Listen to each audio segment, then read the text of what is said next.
Okay, the second question goes to Harry.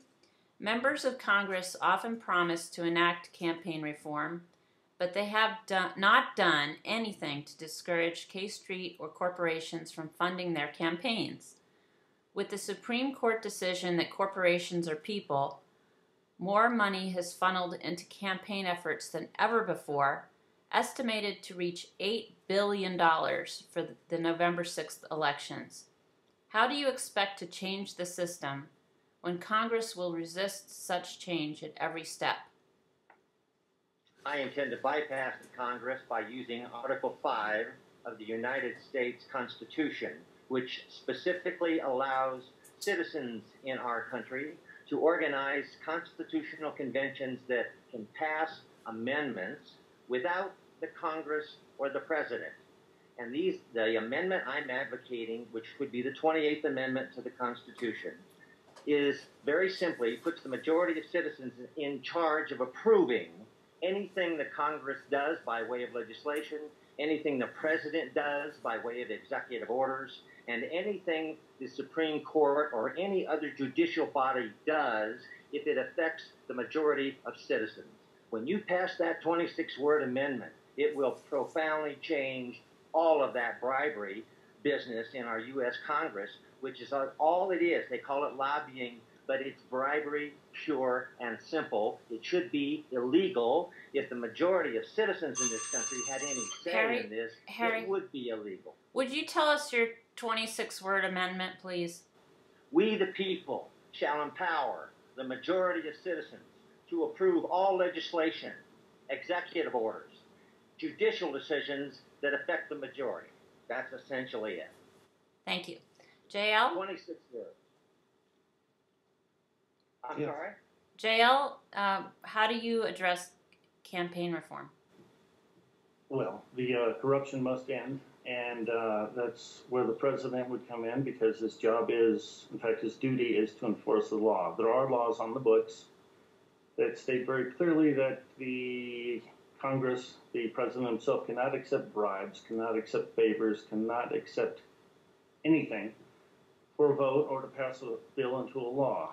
If that's been violated, of course, the law is already nullified, so that makes what the last 120 years of laws technically nullified. Campaign finance reform, that won't happen as far as corporations because, well, without the presidential power, because the corporations are persons, not people, by the way, and people become persons, which is a bizarre concept, but they've taken away the Bill of Rights and they've turned us into 14th Amendment citizens, which give us privileges and make us persons under the law. Persons just simply means contract. I'm asking you to clarify, so I have 30 seconds on the clock to do this. I want you to clarify, once you've made the last 126 years of laws null and void, how do we build back up again? Are we really getting rid of all the legislation that was passed under the bribed Congress? Well, technically, by law, it is nullified.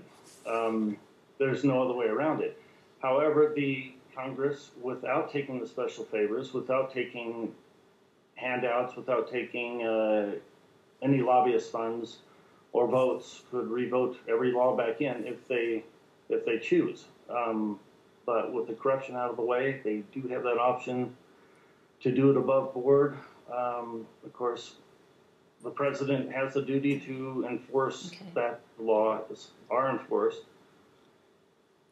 and can have every vote sanctioned and gone through with a fine-tooth comb, and that is within presidential power. Okay, and Harry, would you give us a 30-second clarification of your idea? Well, sure. Bribery didn't start 126 years ago. It started when our country was founded over 220 years ago, when the lobby, and Jefferson wrote about this, how the lobbyists of the day from the East India Tea Company were influencing members of the first Congress. This is as old as human beings. It's bribery, pure and simple. We call it lobbying because it sounds nice. It should be illegal. The only way you're going to make it illegal is by enacting for the citizens in our country to organize Article 5 constitutional conventions so that we can pass and ratify that amendment that would put the people in charge of the government on not only on this issue, but every issue that comes before us that governs us. The majority of citizens should have the final say. By the way, that's called democracy. And if anybody thinks that's what we're living under now, they need to go to a dictionary and look up the word republic, because that's rule by bribery in secret with lobbyists. That's the government we now have. That's the government we must change, or none of these other issues are going to make any difference.